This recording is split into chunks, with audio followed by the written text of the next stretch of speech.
Thanks for tuning in to Steel City Football, the 4-1-2. It's a great day to be a Pittsburgh Steeler. Let's jump right in. So last Saturday, I was speaking to somebody about TJ Watt's contract, and I was saying that I feel that the Pittsburgh Steelers organization has handled TJ Watt's contract situation wrong the entire time that he's been a Pittsburgh Steeler.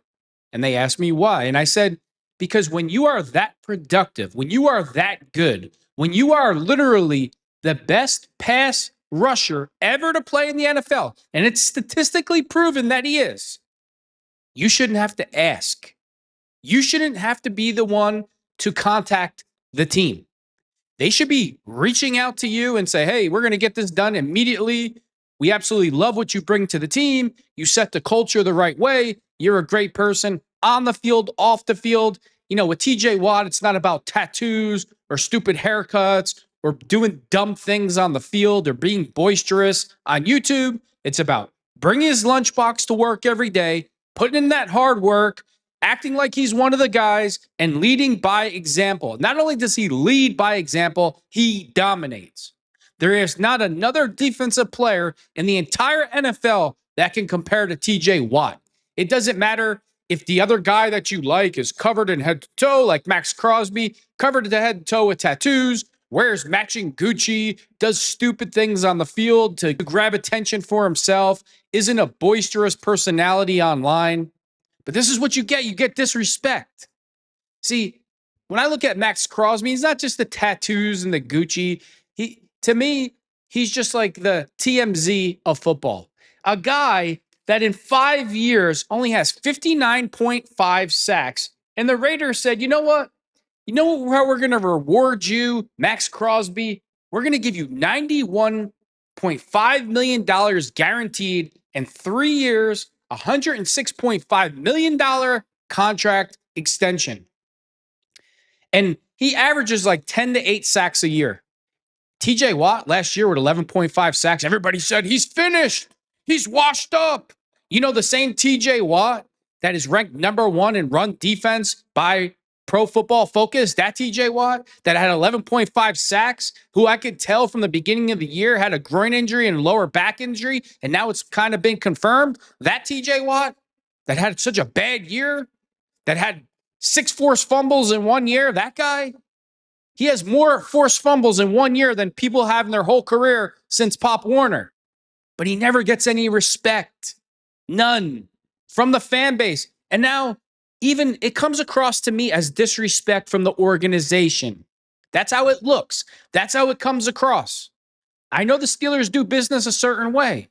And you're going to hear J.J. Watt talk about the Philadelphia Eagles, how they went to their stars and re-upped their contracts without them even asking, to show their appreciation, telling these players and the guys in the locker room, if you do the right thing, we'll take care of you.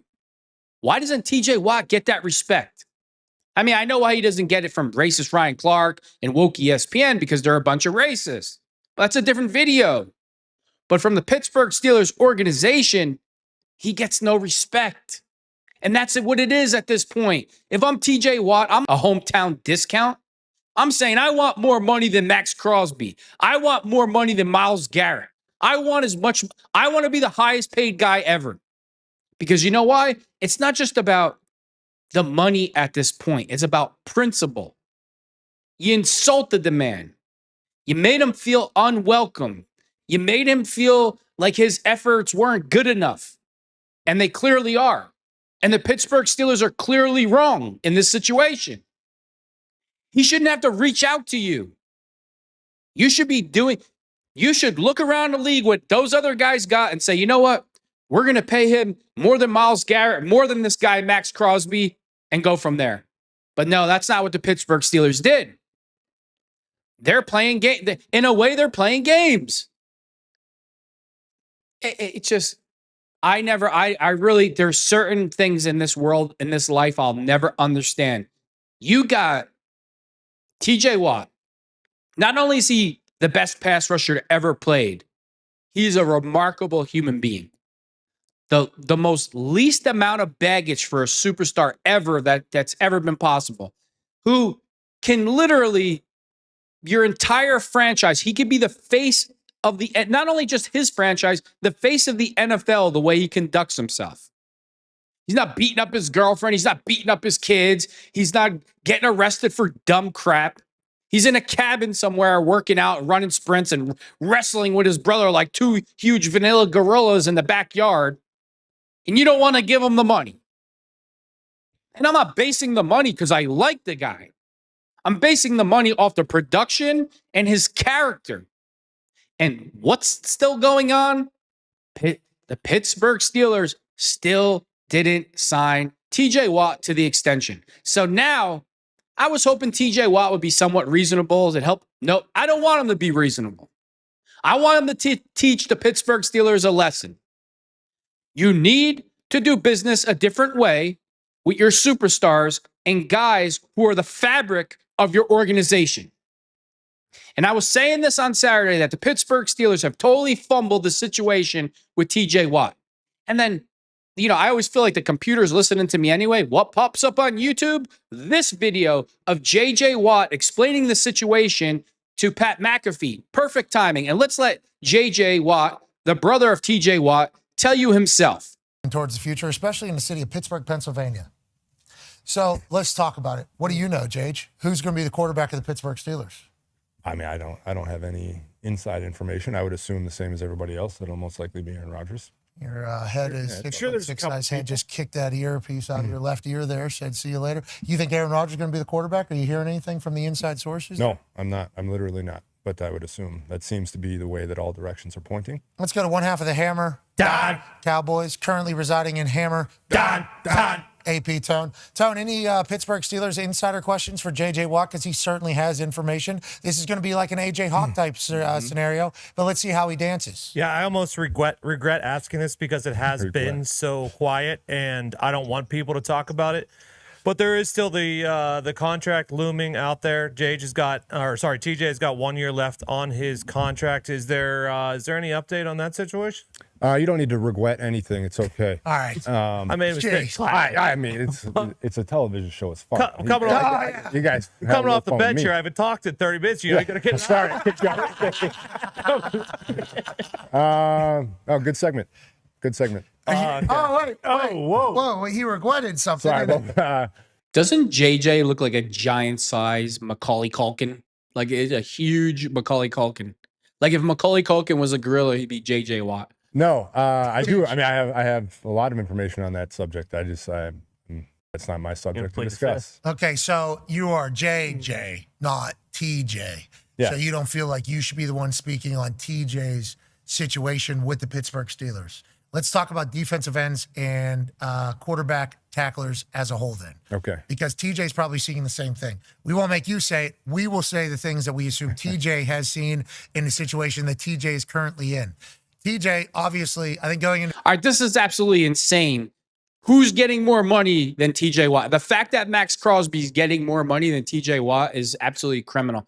I don't care if he has tattoos and he's cool with the cigars and all that. It doesn't mean he's a better football player. But that's what goes on today in 2025. Max Crosby's name and TJ Watt's name shouldn't be in the same sentence. The only guy that you could put in the same sentence as TJ Watt, but TJ Watt is clearly better, is Myles Garrett. And that's it. It's TJ Watt and Myles Garrett. That's it. Nobody else. Nobody else even comes close. Last year of his contract, very much below what the current market is, especially for the best pass rushers in all of football. Myles Garrett just cracked open, a vault in Cleveland. Now, this is a Cleveland move to pay top money, maybe over money for their pillar players. If they think they're a pillar player or know they're a pillar player, this has been Haslam's move. $40 million for Myles Garrett. Now, we know you probably wouldn't have retired if you knew that $40 million a year was possible for the defensive end position. Correct. So I will speak that for you. But everybody else that got paid this offseason, huge numbers. Teague down there towards the bottom of the money, let alone the guaranteed money left. I mean, that is downright embarrassing for the Pittsburgh Steelers that TJ Watt is at the bottom of getting paid. He shouldn't have to reach out to the organization. I mean, are you kidding me? It's embarrassing for you as an organization. That's embarrassing. Contracts. Trey Hendrickson down there at the bottom as well. Trey Hendrickson's story is much louder than TJ's story because Trey Hendrickson has come out and said, like, hey, you've kicked the can down the road 3 years now, basically, with me. Either pay me or trade me is kind of his messaging in Super Bowl.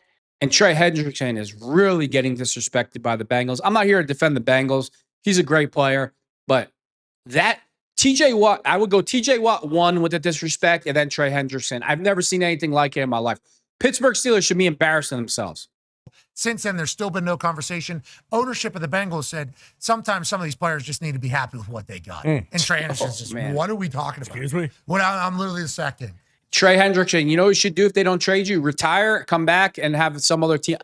For that comment alone, I would retire for a year and then come back and go to another team. So whenever you see this market happening, and then obviously you have family involved in this type of situation that is brewing, and then you see what's happening with Trey Hendrickson, a man who I assume you know and get along with well. What are your thoughts on it? And how do you think it all ends up kind of settling out? I've long been a big believer that ownership and front offices obviously treat this like a business, but they do not like it when the players flip the script on them and treat it like a business back. Taking care of your guys earlier does a few things for you. Number one, it gets them locked in at a lower price in the long run. I mean, you look at what prices are doing every single year, you get them locked in at a lower price. Number two, you're keeping them happy. Because even now, let's say, look at Trey Hendrickson's situation. Let's say they pay him now.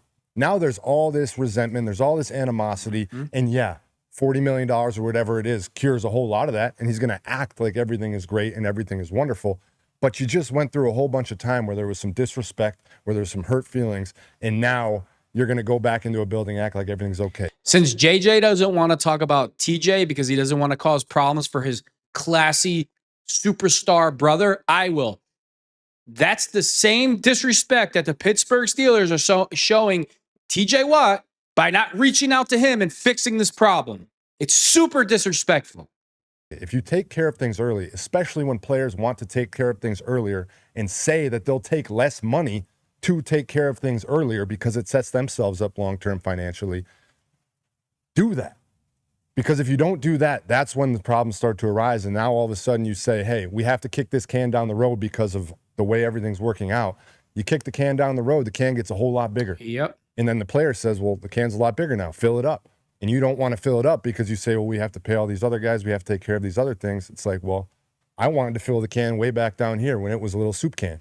Now we got ourselves a garbage pail. Hey, that's on you. Hey, that's on the situation, the amount of risk, involved in it all. Because if you're willing to take less earlier, there's a reason you're willing to take less because it's setting you up for comfort. There's something else coming alongside of it. But if you're going to make me take the risk of playing this entire thing, potentially ending my career, potentially getting an injury, potentially whatever the case is, and then that means the other thing, the comfort has been very low. So there is a fee for the comfort here. That is just how business, that is literally how business goes. Exactly. And we've seen Trey say it publicly. The team says that they're going to talk to you early in the year. We're going to get this thing done. We just let us get through this season, and then we'll make sure we take care of it early. And then you come early in the offseason and you say, hey, let's take care of this. We said we were going to do this early. You said we was going to all be. All of a sudden it's crickets. All of a sudden it's silence. Or it's, hey, we have to get through the combine. Hey, we have to get through free agency. It's like, whoa. We talked about last year. You said if we kicked the can down the road, we were going to take care of it. We're not taking care of it. Yeah, the resentment's a real deal. That's just like Myles Garrett. Everybody was like, Myles Garrett said all those things about wanting to win and not just being a highly paid player or whatever. And then they're like, well, 40 million can make up for it. It's like, it can. I think obviously 40 million having satin sheets in a massive log cabin probably over there in Cleveland can certainly help out. But inevitably, he's going to have to lay his head down at night whenever things aren't going well and be like, was this the right decision? We saw it Tyreek down in Miami. Tyreek takes a massive payday from the Miami Dolphins as opposed to potentially less money in Kansas City. Tyreek certainly worthy of the money. I'm not saying he wasn't, but there came a point now where he's like, I would like to win some games and get back in meaningful football. So there's always a fine balance in your decision-making. But anytime people sacrifice comfort and make people risk, there's going to be a fee that comes alongside of that. That's why what the Philadelphia Eagles did with Saquon Barkley this year, they just re-upped him out of nowhere. That came out of nowhere for us. We got a text literally like, hey. And that's exactly what the Pittsburgh Steelers should have did for TJ Watt, the best pass rusher to ever play in the NFL. And that includes being better than Lawrence Taylor and Reggie White. It's statistically proven, and the Pittsburgh Steelers should be embarrassed of themselves. Saquon might be getting a new deal. And I'm like, Saquon? Didn't he have like 2 years, 3 years left on his deal. They're like, yeah, they just want to kind of compensate him for what he did for the team early and let him know. It's like you tell the whole locker room, like, hey, if you do the right shit here and you perform for us, we're going to pay you. You have Saquon locked in now for 3 years, whatever, happy that he got paid big in the long run. And then you also give a message to your fan base like, hey, we invest into people that do good shit here. It's like, it's such a good thing to do. It's also a conversation that we've seen start to bubble up a little bit about cash-rich ownership versus cash-poor ownership and who has the ability to pay big money up front and lay it out over void years on the back end versus other owners who can't afford to put that money in escrow at the moment right now. That's a conversation I know that they're seeing at the league level that they're trying to start to find a solution to, because there's teams and there's ownership that has the ability to do some incredible things from a contract standpoint that other teams literally can't do. You hit the nail on the head too. Like, it's bigger than just that player. That message to the locker room, like, that's a big deal, especially for a guy like Trey Hendrickson, who has been everything, not only on the field but off the field as far as character. He's done everything right. You talked about Saquon. Buffalo did it. Since nobody wants to talk about TJ because TJ Watt and JJ Watt have so much class, and I love how JJ Watt is showing his brother respect, I will. Exactly what this man just said. It does something to the locker room when you reward the guys that do it the right way and perform. So how could the Pittsburgh Steelers still be allowing TJ Watt to make this little amount of money compared to the other pass rushers? It's ridiculous. It's disrespectful. That's what it is. And I'm sure TJ Watt feels that way, but he is so classy, he'll never say that. And I'm sure he's hurt at the same time. With Josh Allen, giving him a brand new deal with, I think, 2 or 3 years left on his deal. And it just says, hey, you do the right things, we're going to take care of you, continue to do it, and you'll fall in line. Philly, not only Saquon, they signed AJ, Devontae, I think Malata, Zach Johnson got a Bond. new deal. Yep. Zach Bond got rewarded for his year. So, like, hey, you show Sirianni. And to JJ's point, take care of it early. Yeah. 2 years down the line, it's going to be a completely different ballgame. It's a perfect point. You're sending a message to the locker room. If you handle your business, if you do your job, we will take care of you. I look at the Texans with Nico Collins. His deal right now looks like one of the best deals in football because they took care of him early. He played well. They saw what he was doing. They took care of him early. Now they take care of Derek Stingley early. Next year, they're going to have to worry about C.J. Stroud and Will Anderson. Yep. They'll take care of them. It's just one of those things where if you show the locker room, do things the right way, we'll pay you, all of a sudden your culture handles itself. Because nobody in the locker room's in a corner talking about, I wonder if they're going to pay him. Are they not going to pay him? Everybody's just like, oh, wow, this place treats us good. We should treat them good in return. What is the big issue, trying to deem who's worthy of being a pillar person? Because you're paying your pillars. Because whenever you lock into those big deals, it's like, hey, we got to manage this contract over the next 4 years, even if it's less. Come on, bro. You played in the NFL. It's the hardest worker in the room who produces. It's about results. It's not about anything else. Yeah, it helps if you're likable. It also helps if you're great off the field. But the bottom line is production, Pat. Come on. I mean, you're an NFL guy. And what it would have been in 2 years from now, it's still a big contract that we just gave to somebody 2 to 3 years ahead of schedule. You know, because everything operates on schedules. This is where we think the salary cap is going to be. This is where we are. This is where we're going to be. This is what the contracts are. So just picking the right people, I guess, is the fear, is what they say. Why don't? Yeah, I mean, the fear is obviously that it's whether it's injury, whether it's play decreasing, whether it's off the field issues, or you give a guy money and all of a sudden he stops working as hard or whatever that may be. Oh, fat pockets. Like, it might be those. But again, we're paying these guys no matter what. Like guys are getting paid across this league, whether it's with your team, whether it's someone else. At some point, you're paying the piper. You can point to a handful of deals that didn't work out, obviously, where the guy got big money. And you had, I mean, Albert Hainsworth is one that always goes back to. But no, it doesn't anymore. It goes back to one guy. Who's that? Now it goes back to one guy. He plays quarterback. Yeah. You know him. He did play quarterback very good at one point. In the land. When you were playing. Yeah, when you were playing. Yeah. Yeah, that'll be considered the deal that no, can't do. Yeah. 230 of them. That's the thing, though. You got to not only pay for what that player has done, but what you project them to do. So that's why when you get players, especially once you start getting around that 30 mark, a lot of these people who just crunch numbers and they might not necessarily know ball or know your work ethic or know your offseason and how you train, all these different things, they make those decisions like, hey, he's at this point, let somebody else pay him or overpay him. And you got to be in a position where you got to – and if you're wrong – which it does happen, you know, you're going to be asked, you're going to be there to cash. Well, and even like the message to your own locker room, but like also a message to the league. Like if you're a free agent and you're deciding between Philadelphia. Dude, I know you make a lot of money being on the show. You need to do something with this mustache. Philadelphia and Cincinnati, and you're thinking about, hey, which team is going to reward me when I go there and play super well? You're not going to think the Cincinnati Bengals because of what has happened. And even for like A.J. Brown gets traded to Philly.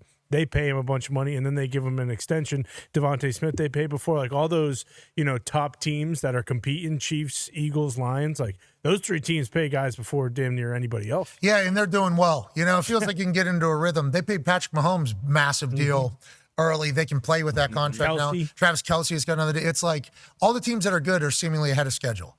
They kind of know what's going on. They can forecast what's going to happen. All the people that are Exactly. The Steelers are never ahead of schedule. Never.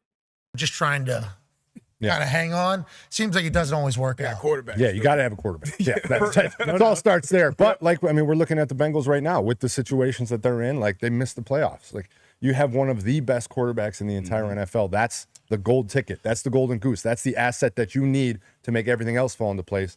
They just weren't able to make everything else fall into place yet. Do you have any questions for JJ Watt? All you got to do is head over to X and use the hashtag AskJage. Yeah. Hashtag AskJage, and that actual picture of JJ Watt will be a part of answering your question. Now, if you make it good, there's a better chance it's going to make the program.